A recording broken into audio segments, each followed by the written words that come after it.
Well, it's quite a fine Tuesday morning to be back. Good morning and welcome to Sports Central. It's live and exclusive to Spectrum Television.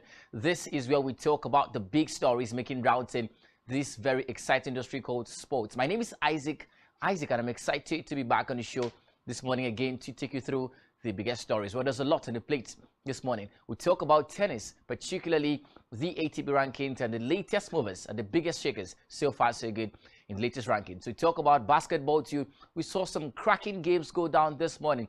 Tyrese Haliburton against the biggest man. Talk about the key scorers of the game. The Boston Celtics also were in action this morning. We'll talk about how things went down. Damian Lillard continues his fantastic run of form, so far so good, with his Trailblazers side. And we'll talk about this. And of course, take a look at the UEFA Champions League returning later tonight. It's Chelsea pitted against Dortmund. Benfica pitted against Club Brugge. Meanwhile, the Flying Eagles yesterday crashed out of the Under-20 AFCON. They'll play the third place playoff, but they've also qualified for the World Cup, and that's some level of motivation. What this and many more from the crux of the conversation with you this morning. But before we get into all of this talk, let's take you through the news stories making rounds in Sport Wrap Up. It's time and welcome.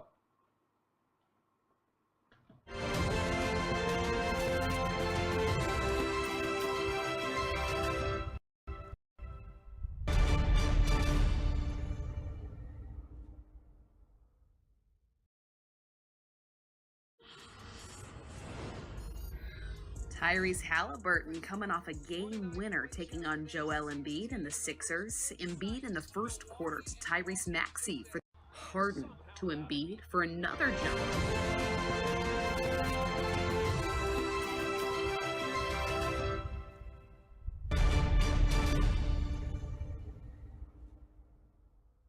Well, the conversation begins from tennis this morning. Novak Djokovic extended his record of weeks as world number one to 379 in the latest ATP rankings released yesterday. Although Carlos Alcaraz remains in hot pursuit, the 35-year-old winner of 22 Grand Slam titles edged ahead of Steffi Graf's all-time record last week, despite losing to Dubai's winner Daniil Medvedev.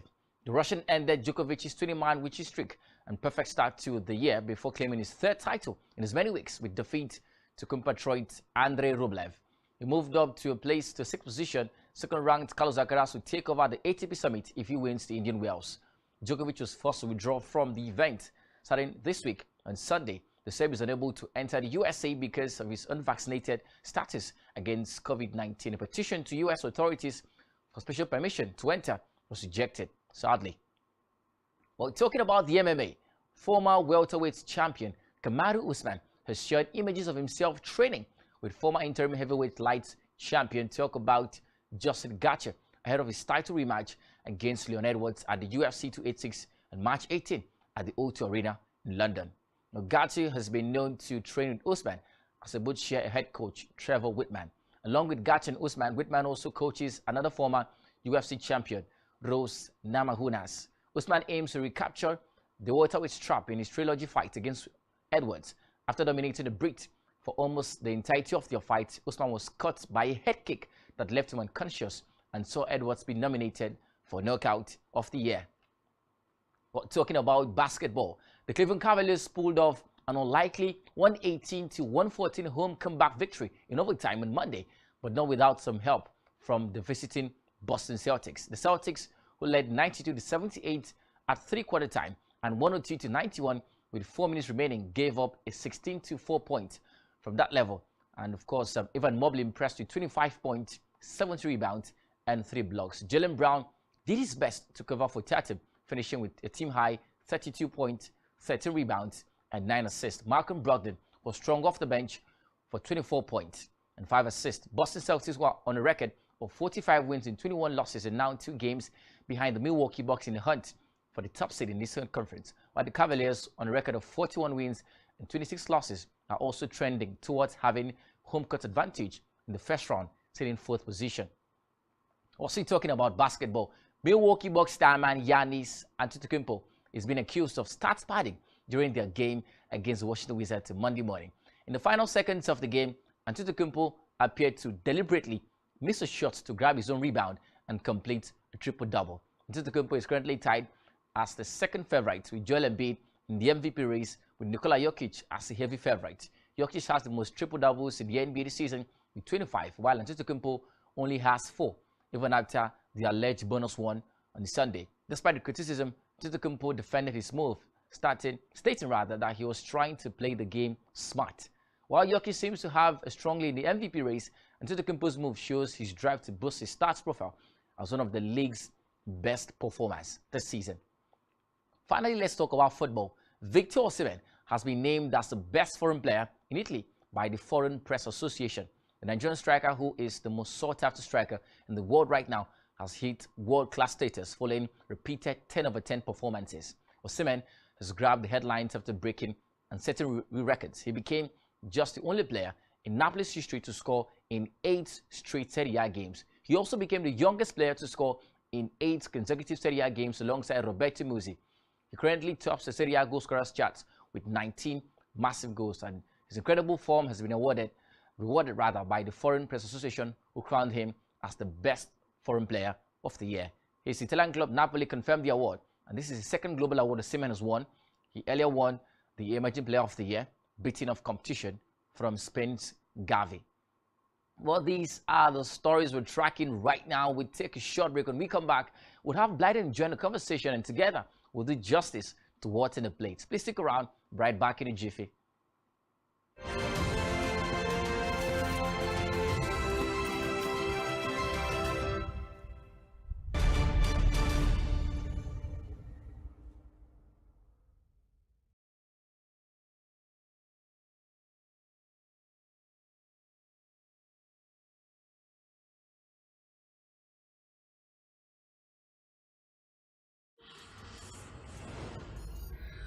Tyrese Halliburton coming off a game. Nigerian police, which is the only one allowed by cross them. Our governors have to share police powers with the president as stipulated by the constitution. We do not have a federal government police. We have the Nigerian police, which shall be administered, organized, and supervised by the Nigerian police. No, my lord, I want to say something. I want to say something here. Perhaps it might also enlarge the scope of people who should be invited here for examination. My lord, if we cannot find those who literally murdered Abiola, who are those people who could be said to be the beneficiaries of the death of Abiola? Rogers has linked you with some of the killings he did. He never did.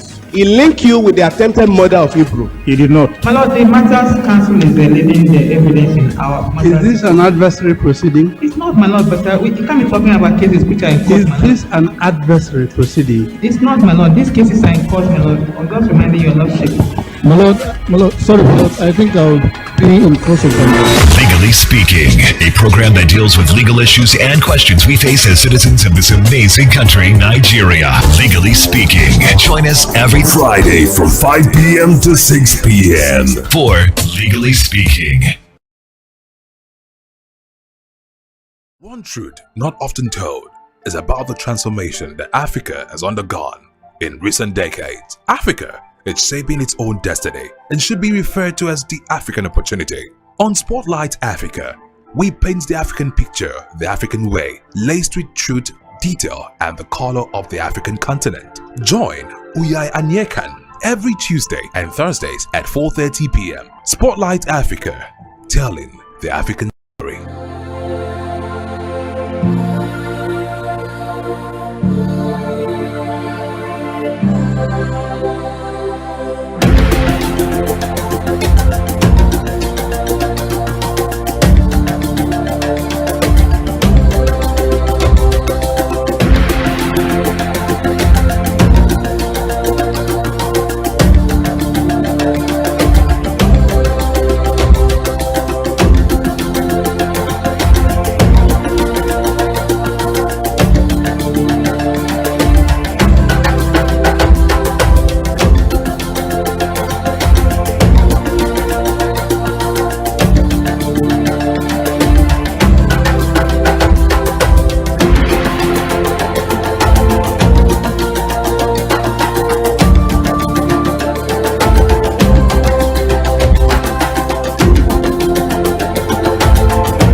Weekday, we bring you up-to-date information on topical issues affecting the common Nigerian. From issues on politics, Hello, Nigeria. I remain committed. security,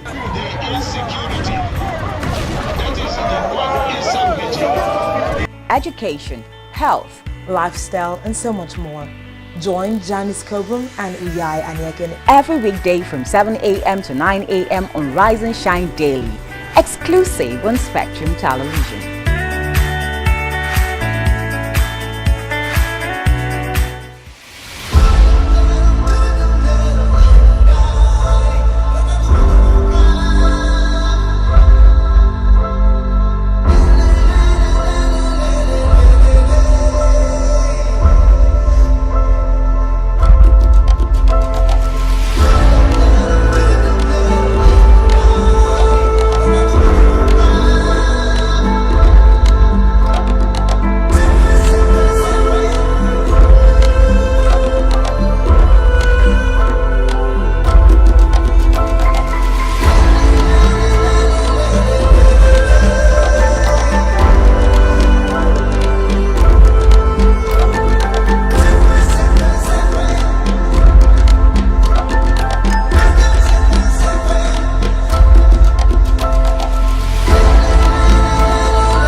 Good morning. Welcome to another exciting day to talk sports. My name is Blyden Lukem.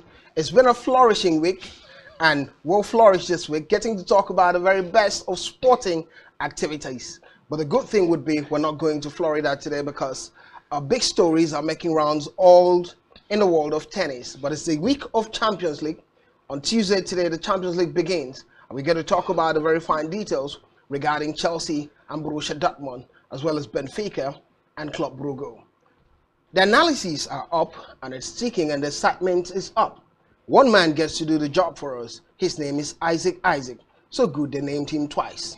Well, but if you want to talk about it from a sporting perspective, Marizona, welcome to the show. It's a different energy today, Blyden, and I like it. You know, I like the way you started with Florida. By the way, your wristwatch looks nice. It's new, and I think it's from Chicago. Okay. You know, because it had to pass the Atlantic and the Pacific. It crossed the Atlantic, Blyden. It went to the South Coast and landed at Chicago. Makes a lot of sense for me. But it's a good morning to be back, and there's a lot on the plate, and we're here to do justice to everything on the plate. You look nice today. Thank you very much, Mr. Blyden. Good to have you on the show. Let's begin with a big talking point, and it has to be the big man, Novak Djokovic in tennis. That's where we're going to. He's extended his world #1 rating on the weeks, hitting massive 379 weeks at the top of ATP Pepperstone ranking. We saw Novak Djokovic, Marizona, last week rather, after losing in the finals to, in the semi-finals to Medvedev. Yeah. But he's still up there on the ranking. and showing dominance and class, extending into 379 at a top player in tennis. Yeah, definitely quality, never in doubt. You know, he surpassed Steph Graffi's record last week when he went 378 weeks as world number 1.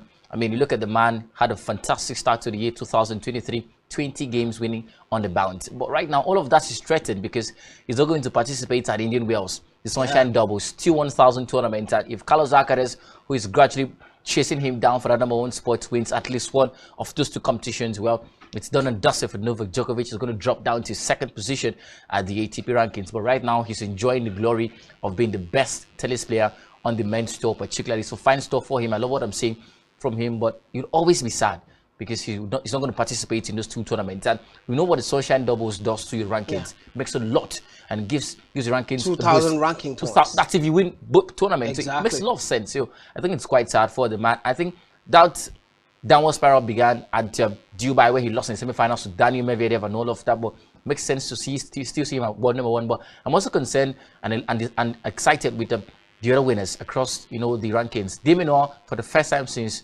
3 years ago, you know, crossed into the top 20, which makes sense for me. Hojerun has crossed into the top 9, and that's a career high for him. So there's Number a lot. 8 now for 8, Hojerun. yeah, that's the biggest since he began playing tennis as a professional, and that makes a lot of sense too. And then look at players like you know, Tommy Paul had a fine start to life, went to the final in Acapulco, lost to Deminor and all of that. So both of these players have gotten themselves into the top 20, and that makes sense for me. Talking about another top player, Rafael Nadal, he's dropped downward too. Yeah. He's not participating in most of the competitions in recent times because of that injury, and it's quite concerning. And hopefully Rafael Nadal might just turn up for the clear cut.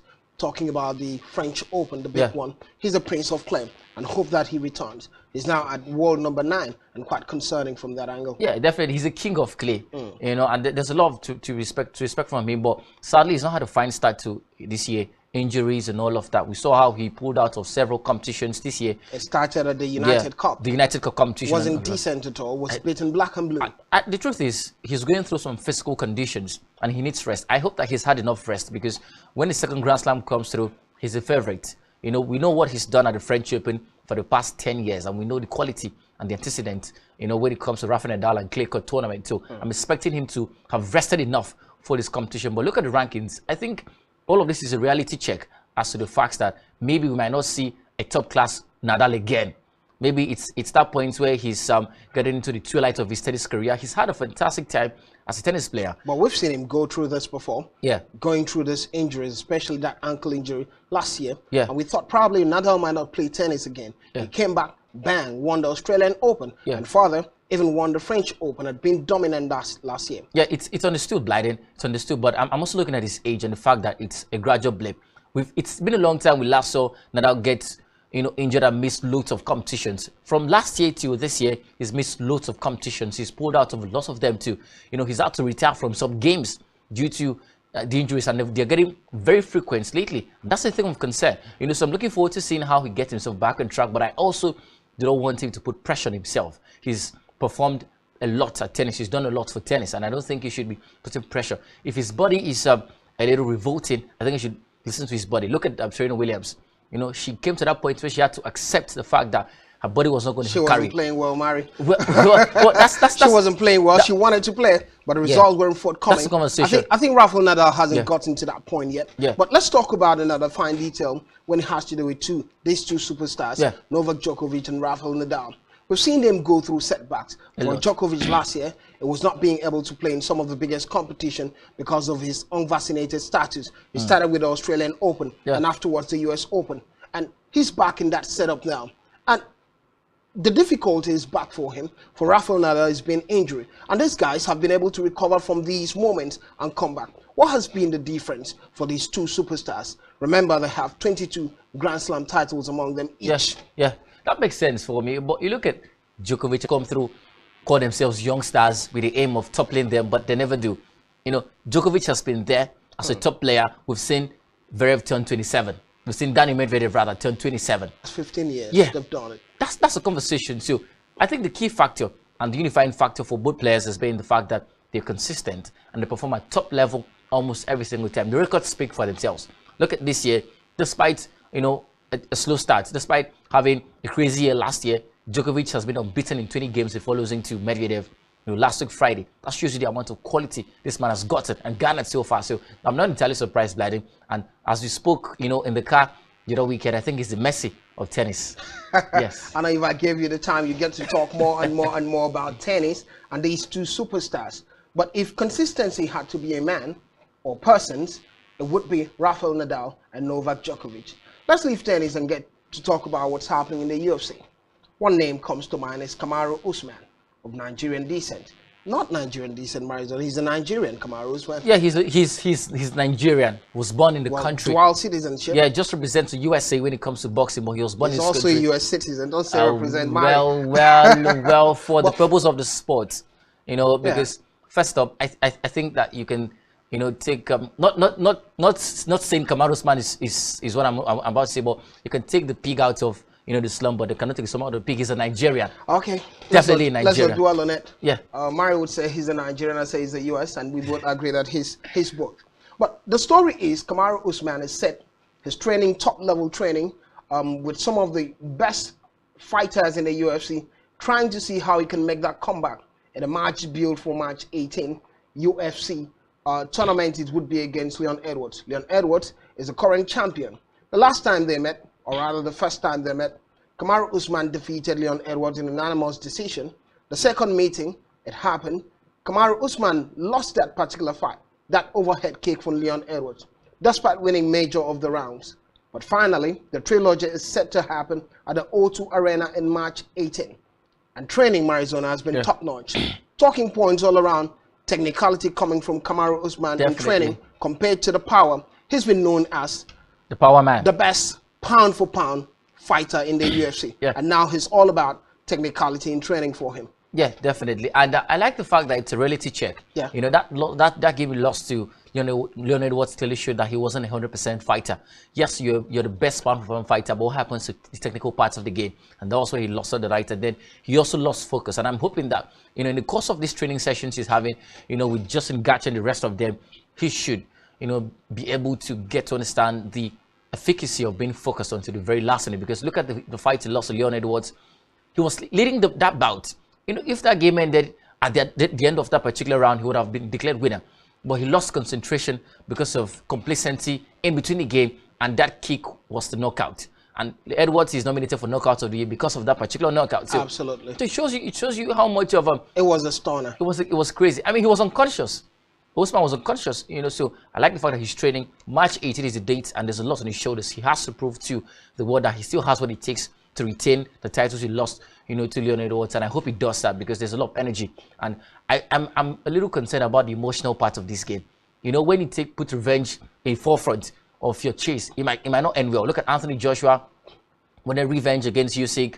Went all out. Well, Anthony wasn't still good enough against Usyk. That's the conversation. But had a better fight. Yeah, compared to the first one. I want him to be focused, Blyden. Talk about Usman. Question would be focused on what? Focused on winning the game. First off, focused on staying in the game as much as possible. He's a pound for pound fighter. There's this thing that happens, Marizona. Yeah. When someone who's not supposed to beat you gets to beat you. Yeah. You want to show that you were supposed to be the winner of it. Definitely. And you smack that person. Yeah. Maybe that could be the position of Kamaru Usman coming into this fight now. That's what I was going to, Blyden. Wants to beat him well. When you put emotions in the forefront, when revenge is what you're looking out for, it might not end well. I want him to particularly focus on the technicalities of the game. Look at how he lost the game and find a way to patch up that mistake and win it. I think he can win Leon Edwards. I think Edwards just... Maybe he's got to find a way to knock out Leon Edwards. I don't entirely think it has to be a knockout. 2 fights they've had. It's all been that technical knockout decision going forward. And Kamaru Usman was waiting for the count. Yes. The 5th round, definitely. The first round he won it. 2nd round, 3rd round, 5th round. He was winning. He was winning. Until that knockout. Exactly. And that was the only thing Leon Edwards needed to do. Exactly. On this particular game or fight that will be taking place on March 18, what does Kamaru need to do in this one? Go for the technicality, the count, or go for the knockout? First off, Blyden, stay in the game. One thing that made him lose the game was he didn't stay in the game. Stay in the game as much as possible. And in as much as you're leading, you're winning the 1st round, the 2nd round, the 3rd round, the 4th round, keep staying in the game. Okay. That's the thing, because one hit and you're down. Mary, let's stay in the game. Let's stay in the game. Time is fast spent. Let's get to talk about basketball and what's happening in the world of basketball in the US. One name would come to mind. It has to be Donovan Mitchell. From Utah Jazz, his move to the Cleveland side and the performance have been top-notch since he did that trade move. He hit a massive 40 points in this one, having to beat the Boston Celtics, Marizona. Boston Celtics, 2 weeks ago, we counted Boston Celtics as the best team in the NBA. The slump began, and Jason Tatum wasn't part of this particular game, out because of some concerns. But Jaylen Brown did the best he could, but couldn't carry the team overboard. And now is a second win. A second loss, rather. A third, actually. A third consecutive loss for them. Third consecutive loss. Yeah, so... Where was I? Well, I think it's a downward spiral, Blyden, for the Boston Celtics. And I think it happens. You know, I know the concerns that come with, you know, when your team start losing games on a throttle. It's a thing of concern, but the Celtics have been one of the best teams. If you look at records this season, it's just, you know, a momentary blip for them. It's been a third consecutive loss for them, and that's the story. And then this particular game, they did not have, you know, Al Horford and Jason Tatum, two key performers for them. Those players had to stay. You know, we know how, you know, crazy the game between the New York Knicks was on Monday morning, 2 overtimes. You know, so they had to tell, you know, Tatum and Al Horford to chill and, of course, rest ahead of the next game they'll have, you know, later tomorrow. But I think look at the performance yesterday. It was a case of a holistic team performance from, you know, the Cavaliers. Donovan Mitchell, 40 points. Evan Mobley had 25 points. A player that barely performs on this kind of basis, and he showed you quality. And I think, Blyden, that if, you know, Tatum was in this game, things would be a lot different because the Celtics were leading at some point in the game. It was a comeback win. Tatum can't play all the matches. Well, sadly, you know, but I think they needed him in this game. They needed his energy because at some point the team were down on confidence when they started trading in points, started conceding points and all of that. They needed somebody to at least do maybe two 3-pointers and get the team back on track, and that was the conversation, but it never happened all through the game. But kudos to... And it's stretched to overtime. Yeah, stretched to overtime. Second time they're losing overtime. That's the thing. But I think the uniqueness of this particular game is the fact that they never had a key star. I think, you know, for me, the X factors in overtime are your key performers. When we talk about overtimes, we always talk about one player that comes through and scores points, you know, but the Celtics never had that man, and it was Jason Tatum. So sadly, it's a loss. But I think that they'll get themselves back on track. It's a third consecutive loss for them, and it doesn't look good. Well, let's talk about the game between the 76ers. The 76ers showed some dominance early hours of this morning, beating the Pacers 147-143. One name would always be part of this mix. Top player, Joel Embiid, hitting massive 42 points in this particular game. But for Haliburton, it was quite disappointing for the Indiana Pacers after hitting massive 40 points, 16 assists. It wasn't good enough. Well, Blyden, this game was a case of 2 against 1. Right? It was a case of Joel Embiid, James Harden against Tyrese Haliburton, because, you know, James Harden had a massive 20 assists in this game, 14 points, and of course 9 rebounds, just 1 rebound away from a triple-double. Had a fantastic game, and he was there to feed Joel Embiid, you know, for the assist. Embiid had 42 points. It showed you the combination that both of them had. But for Haliburton, he had no partner. He didn't have anybody to help him, you know, with the pointing and to try to put the points in all of that. The support system we've always talked about. Definitely. Tyrese Maxey, I mean, he never performed at the best level, and that's quite sad if you ask me, because I was expecting him to rise up to the occasion and come to that level where he partners with Haliburton. Look at Haliburton. He was doing everything. Had the highest number of points for the team, highest assist too for the team, 14 assists. Massive number. You know, so that's the conversation. So I think sadly, you know, it was a case of, you know, Haliburton having a partner, and we keep talking about it every single time. You look at across the board, the biggest teams in the NBA, they've got a key star and a supporting figure. Let's talk about Joel Embiid. Yeah. If you look at the rankings for the MVP, he's number 2 with Antetokounmpo on the list. Yeah. And it makes a lot of sense talking about his performance. At the beginning of the season, there was a slowdown in his performance. Yeah. But we've seen that resurgence and the way he's moving in recent times, hitting the numbers back to back to back. Even in losses, the numbers are still coming. Yeah. And sometimes trying to get it to triple doubles, and it making a lot of sense. Yeah. How good has he improved this season? Well, massively, remarkably good, Blyden. If you look at it in all fronts, you know, I can discuss. Had a slow start to life this season, and there was so much talk about his quality. Oh, the 76ers with James Harden and Joel Embiid not doing enough. But recently, it's been an upward spiral for him in terms of form. And I think his quality was never in doubt. He just needed to settle.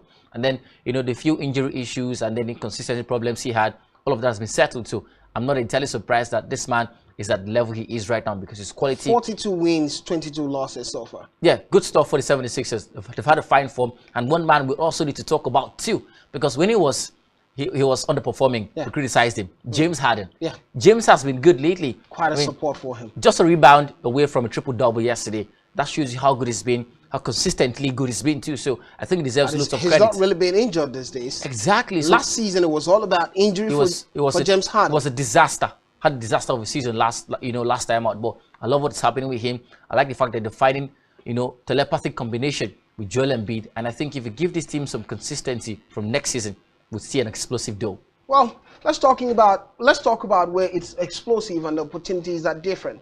But we get to talk about one team and one man, the Trailblazers. Not often you get to see the Trailblazers trail these days. They're beginning to improve their performances. It was a decent away win for the Trailblazers, though a close call against the Pistons, 110-104. But one man, as we always talk about, a superstar for teams, it had to be Damian Lillard, hitting 31 points, 12 rebounds, 13 rebounds rather, and 12 assists. That triple-double, Arizona. The quality of Damian Lillard, we call it this, taking this team, the Trailblazers, the Portland side, to the next level, probably the playoffs, and probably going all to the finals is quite difficult. Yeah. But the performance of Damian Lillard is standing out. The number stands at 32.5 per game, Blyden, the third highest scorer this season in the NBA. It shows you quality, it shows you how good this man has been. And then despite the fact that the Trailblazers, sometimes they trail, sometimes they blaze rather, but he comes through he blazes every time for the team. He never trails. That shows you quality. 31, on the night for his team and getting themselves a victory. For the Pistons, well, they lacked some quality additions to the team. Bogdanovic is out due to an injury, so they were a little shaky defensively speaking too, and all of that. But it was good to see the Trailblazers get themselves back on track. They've been inconsistent. 2 wins in their last 5 games. There was so much talk about if they were going to get that level, but holistically, I think it was a fine performance from Damian Lillard. If you look at it and all of that, but fine stuff. A triple-double, his second of the season, and the third in his career. Fantastic stuff for me. Well, we can stop here when it has to do with basketball. We'll get to talk about football stories next. But let me make a statement because I think I started this thing about trailing and blazing. The word trailblazer actually means a frontier. It means those who do quite well to set the pace. Yes. But if you have to separate the words and the words stand independently, you realize in sporting terms, when you trail, it means you're on the back foot. And when you're blazing, it means you're on the front foot doing quite well. So that's why we get to talk about them trailing sometimes and blazing sometimes. Like an oxymoron for me. Sounds like an oxymoron. Trail and blazing. Yeah. It's nice. But two words joined together, call them conjoined words, and it makes sense. Trailblazers means frontiers. Don't mind Arizona, don't mind me when we get to talk about it. But exciting stuff's happening in the world of sports. We get to move to football when we come back from this break. Big talking point. Can Chelsea do it against Borussia Dortmund? That's what we get to talk about next.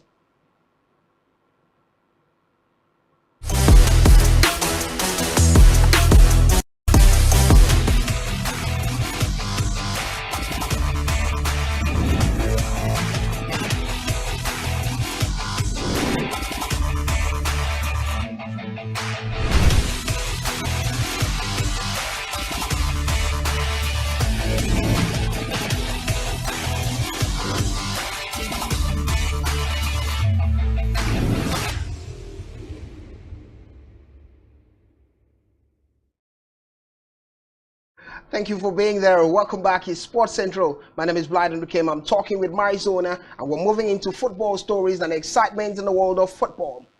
We'll begin where the disappointment started before we get to talk about the excitement. It was the under-20 competition, the AFCON. But when they're talking about the law of precedence, it states that the pointer to what could happen next is what's happening right now.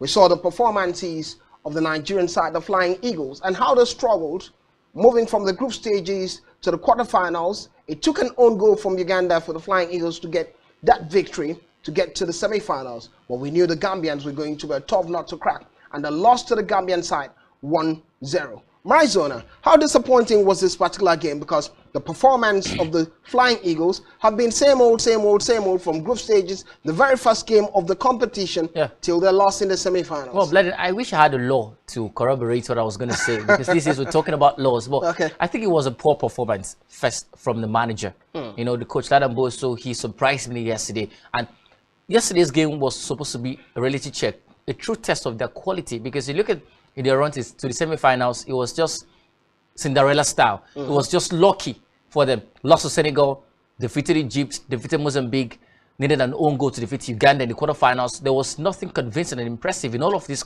these performances, and this was supposed to be the first test of the quality.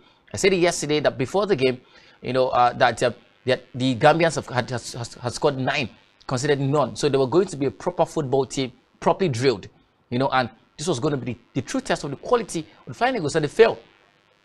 Away from the fact that it was just, a 1-0 victory. Blyden, it was a totally dominant display from the Gambians. It was a one-sided game. The Flying Eagles played with no grit. They played with no energy. It looked like they never had a style, a tactics, ahead of this game. And I think it was sad. And like you talked about, the law of first instance, right? Yeah. If this is a performance we take into the World Cup, then we have to do better. We have to improve, because it was sad. It was poor. It was definitely poor. And I think it's quite sad looking at the performance of the Flying Eagles and the fact that we've got history. We've won it 7 times, and we're definitely going to win 8 if things were better. But kudos to the Gambians. They had a fine performance, played like a properly drilled football team. Young stars playing the technical part of the game. Fantastic stuff, Blyden. But I think Ladan Boso would have to do better if he's the one to lead this lads to the World Cup. We have to do better, Blyden. Before we get to talk about moving to the World Cup, good thing is they've qualified for the World Cup. Yeah. And most likely many Nigerians think there ought to be changes in the team, and probably it might even start with the coach to the players. But what really was wrong with the side, and what do they need to change? Well, first up, I think there was little tactical input from the manager. I saw the boys play. They played like they were not given instructions by the coach. Because we've talked about the cohesion from that transition from the middle moving forward. Exactly. There was no talk about transition, like there was no linking between the midfield and the attack. Then I'm wondering why Dan Obami is a captain. No disrespect to him, but he was poor. They had a penalty in the game. Well, late in the game. We'll talk about the penalty. But Daniel Obama... You sound as if you've got a lot of time. Go ahead. Well, I think I have time. Okay. Well, Daniel Obama, the captain of the side, had a poor game. And I wonder why he's a captain. I saw Oguche, the man who stood in for him in the game against Uganda, had a fantastic encounter, had a fine game, was resolute defensively. But Bami came back and it was a poor game. That's one. And then Abdullahi Musa missed a penalty. And secondly, Blyden, these boys are too excited. I understand the euphoria of playing. He's a foreign pro coming from Belgium. Yeah. But, I mean, there was so much excitement. There was no composure. There was no calmness. Football demands calmness. Football demands composure. But especially, sorry for cutting you, many think that Abdullahi had a decent game, but he lost the penalty. And many were wondering why he was on the bench all this while. Well, Blyden, that's on the coach. That is why I first talked about the fact that Ladan Boso needs to do better, tactically speaking, because even his selections are crazy, questionable. We've not got time. What gets to happen for this team moving forward? They have change of coach, new players coming in. What do they need to do moving forward? Well, I don't entirely considering think the fact that there's a World Cup ahead. Yeah, I don't think they should change the coach. Well, keep Ladan Boso, but he needs to improve. He should. Why should you keep him? He should reflect. No, he should reflect on the Africa. This is his first time with this set of boys. Okay. Had little time to train. He should reflect on this competition and prepare well. Watch out for the pitfalls and the blips, and use that to prepare for the World Cup. And then keep the core of this team. These players are talented. Keep these players and hope that we get better at the World Cup.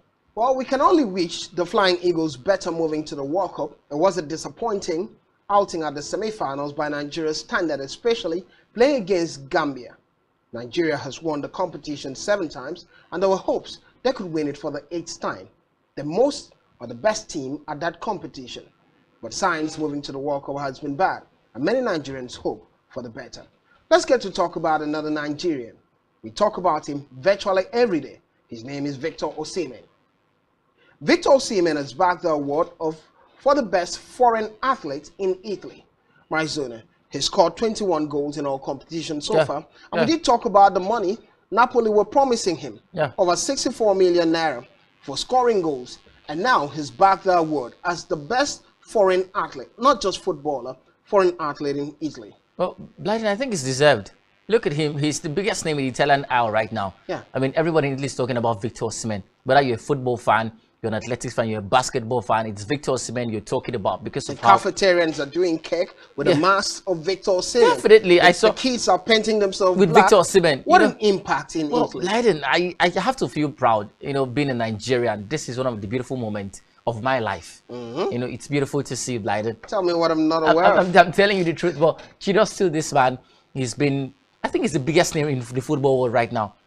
He's consistent, explosive. 19 goals he scored at the Serie A so far. And we see what's happening with Napoli. They're chasing the Serie A title too. So it's well deserved. And this is the second global award for him. Remember, he won the Emerging Player of the Year last year, defeating Gavi and Federico Valverde to the award. This is second. And I think that this is just the second of many to come. This man is going to bag so much awards as long as he performs at this level. And I know he will. It's time for Victor Osimhen to show class and dominance all around the world. And that wouldn't be a question if he gets to win the African Footballer of the Year. But let's talk about another player with disappointment in Europe from not Argentina this time, from Brazil. Neymar Jr. is out of the season. That injury. Well, we've seen the collection that comes with Neymar Jr. and probably he's not live up to the standard many people expect him in his career, because many people assume he could have won the Ballon d'Or, but it's not happened for him. But in terms of being a decent player, we know he is. This season he's caught 13 goals in Ligue 1 and 11 assists, and it speaks volume. And now he's out of the season. That ankle injury that's been a big problem for him over time, and he's back. Yes, a sad story for the season, and that's quite sad. But yeah, the doctors speculated that everyone said he needed that surgery to repair the ligament. That's why it's taking about 3 months thereabout. I think it does. Remember, you know, this same ankle problem at the World Cup where he had to, you know, leave the Brazilian national team and all of that. So I think it's quite sad for the man, but this should be a time to reflect, you know, time to recover. I hope he recovers fully. But the PSG team have got loads of, you know, stars in the side. Messi, Mbappe has been forming a good combination. And, you know, despite the fact that you'd miss Neymar's input into the team, but entirely PSG, you know, could do okay without him. But I hope he comes back stronger. And I saw a post on Facebook yesterday by Neymar, and he says, I would come back stronger. I wish he does, Blyden. We wish him well. We hope he comes back stronger, because when you're a player that hits over 15 goals and over 15 assists so far this season, then he would be missed. But let's talk about where we do not know if it's going to be woes or good news. Chelsea in the Champions League today against Borussia Dortmund. I wouldn't want to say much about it. Marizona, over to you. Well, Blyden, I wouldn't want to say much about it too. Well, why are we running away from Chelsea? Well, I don't know. I really do not know why I would run away from Chelsea, but it's a good game. Chelsea headed into this game with the confidence of the Leeds United win. But Dortmund are on an 11-game unbeaten streak right now. And they also head into this game with a 1-year cushion. So they wouldn't want to let that slide. So I think the onus is on Chelsea. If they can do anything tangible from this game, there's a lot at stake. Graham Potter's job quality for them. But you look at Chelsea and Graham Potter, even if Graham Potter has 85 players, tactical decisions are always the problem for him. So I don't see that changing later today. But I wish Chelsea the best. I wish let the better team win. Yeah, I don't want to wish one team the best. I wish Chelsea the best. This coming out from Chelsea has been that Graham Potter has given Kai Havertz the opportunity to become the new penalty taker for Chelsea.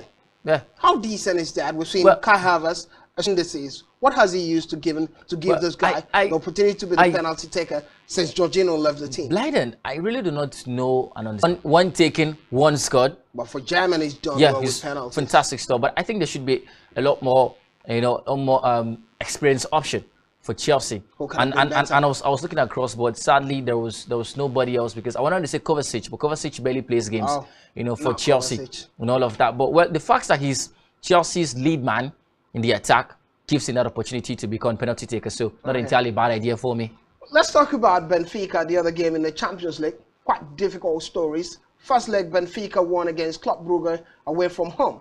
And you look at Benfica, they've been quite decent in Europe. Across all competition, they've only lost one game, and that was against Braga in the league.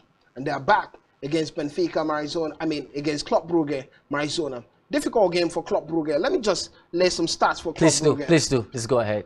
Since November, they've won only 2 matches. They sacked their coach and brought in the former Fulham manager, Scott Parker. Yes, Scott Parker. And Scott Parker has been terrible with them. Just on Friday, they lost 3 massive 0 to Ostende. And it speaks volume about how bad their stocks has fallen. Well, now they're taking on Benfica. Well, like Club Brugge, like Chelsea. You know, the difference between Club Brugge and Chelsea is that Chelsea haven't sacked their manager yet, and Chelsea won their last game, but they've been the same kind of team, same record, same struggles and all of that. So I think it's sad, but Benfica right now are sparking with so much confidence. They're heading into these games with a lot of energy, and they had a fine run at the the group stages where they were unbeaten. They were at the same group with Juventus and PSG and found a way to qualify. So that speaks a lot about their quality. So I don't think that will change later today. Club Brugge might not win because, first of all, they have a 2-goal deficit to overturn. And that, for me, is difficult, very difficult. When Mari says it's difficult, it means it's really difficult.